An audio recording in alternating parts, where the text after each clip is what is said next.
This is the download from Sounds Profitable, the most important news from this week and why it matters to people in the business of podcasting. I'm Manuela Bedoya. And I'm Shreya Sharma. Big names in podcasting are pulling down big numbers in ad revenue. Meta and Mozilla have teamed up to change advertising privacy. And TikTok might not be the number one place to take short-form podcast content. Let's get started.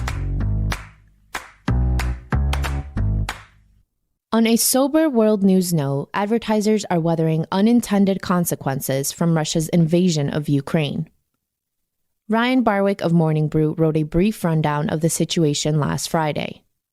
According to a Business Insider report, Google AdSense has been found on publishers of Russian state propaganda. Quote, while on those sites, BI observed Google served ads from Best Buy, Progressive, and Allbirds, and a handful of other brands. Marketing Brew also saw ads for brands on these two sites, but a banner ad atop several stories was blocked by Integral Ad Science, a brand safety firm. End quote. Barwick then pairs this evidence of brand safety kind of working with the infamously timed Applebee's promotion that aired in a split-screen ad break with footage of Kyiv under siege. The ad, featuring footage of a man in a cowboy hat gyrating his butt in glee over $1 boneless chicken wings, went viral on social media for its grim pairing with footage of burning buildings. Quote, what do these stories have in common? Funding journalism. Advertisers often don't want to fund inflammatory, hateful, or controversial content.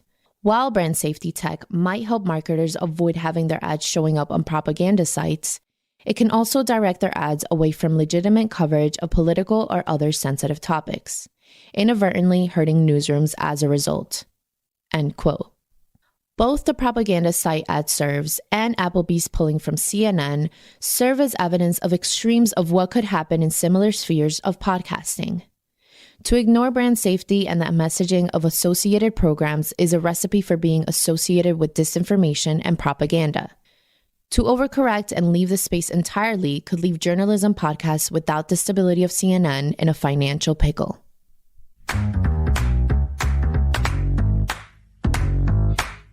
Continuing the Morning Brew coverage. Last week, Alyssa Myers rounded up the earnings highlights of some giants in the podcasting industry. SiriusXM, Spotify, Acast, and iHeartMedia all show significant growth. Both Spotify and Acast posted a 40% year-over-year increase for ad revenue, while SiriusXM-owned Pandora experienced a 30% growth. The biggest headline grabber of the bunch, though, is iHeartMedia. Quote, Q4 revenue grew 59% in iHeartMedia's digital audio group division, which encompasses iHeartMedia's podcasting business, digital service, and ad tech companies. Podcast revenue alone increased 130% year over year. The company said the growth was partly due to general increased demand for digital advertising and the growing popularity of podcasting, end quote. It appears the industry-wide trope of saying podcasting ads are fast-growing is less of a marketing pitch and more a truism as more companies rake in those fast-growing profits.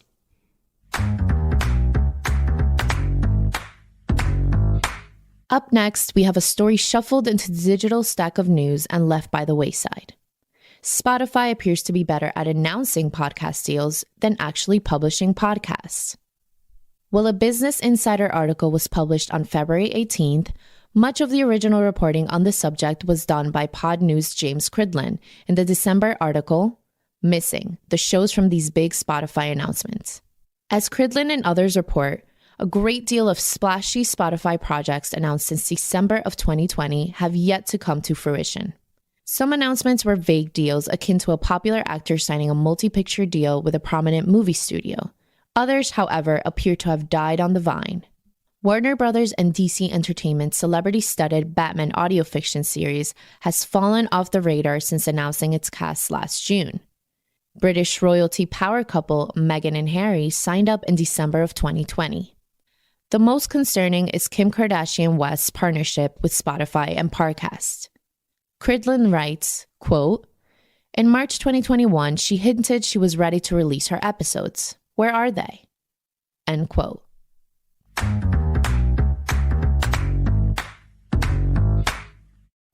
marketer Sarah Liebau shared some fascinating data last week with a chart of the day post titled, "TikTok isn't the #1 US app for shorter videos." In fact, the data gathered by Census-wide in late January puts TikTok in third place with 53.9% of respondents, 16 and up. The top two are Facebook and YouTube, with 60.8% and 77.9% respectively. As podcasters explore video podcasting or simply video clips promoting their shows, TikTok is constantly brought up. The format of what makes a successful Facebook or YouTube video are far different than what pleases TikTok's famous algorithm, making it difficult to reuse assets. The results of this study seem to imply that while TikTok is valuable, those new to video as an advertising medium might have a better shot at developing content and skills that are useful in the long run. Another interesting facet of this story is that Census-wide got these numbers before YouTube launched their TikTok competitor YouTube Shorts, effectively cloning TikTok's endless stream of short-form content in the existing YouTube ecosystem. But then news dropped to complicate things further. On Monday, TikTok announced that they will be allowing users to post videos up to 10 minutes in length. That's more than double the original limit of 3 minutes.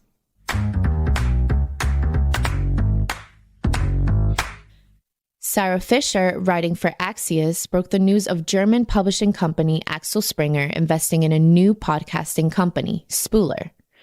Working with Insider, Spooler will co-produce daily news podcast, The Refresh, from Insider with a special trick.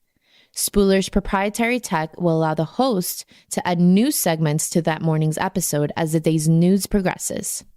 Quote, "For news companies, the expectation is that producers could build playlist programs that Spooler automatically stitches together to make the podcast sound seamless, even though it's being repeatedly updated.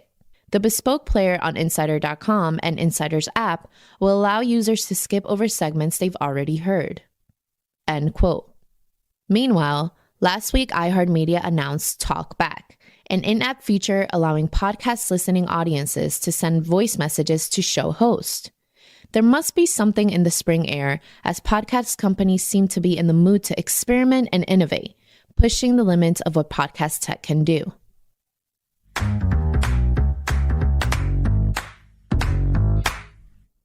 A social media network and an internet browser have teamed up to make ads less intrusive.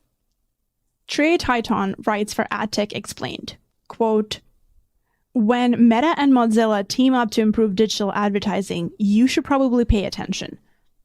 The two companies joined forces to create Interoperable Private Attribution, or IPA, a framework for attribution measurement without tracking users. The team-up shows changing times and attitudes between the companies.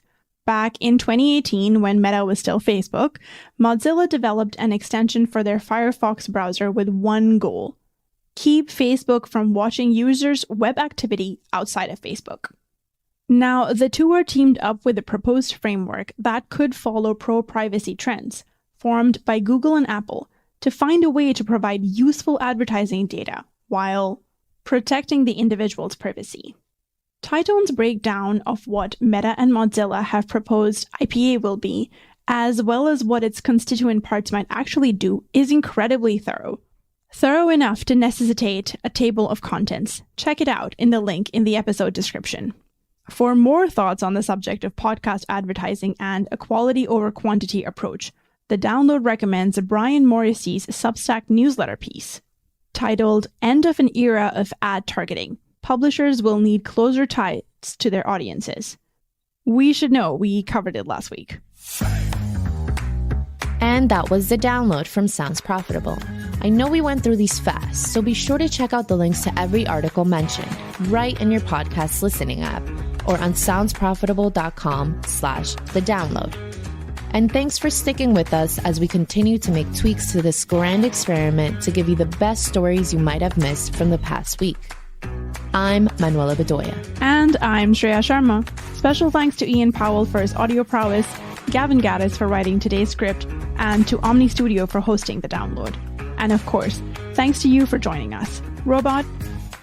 Download Complete, Casper.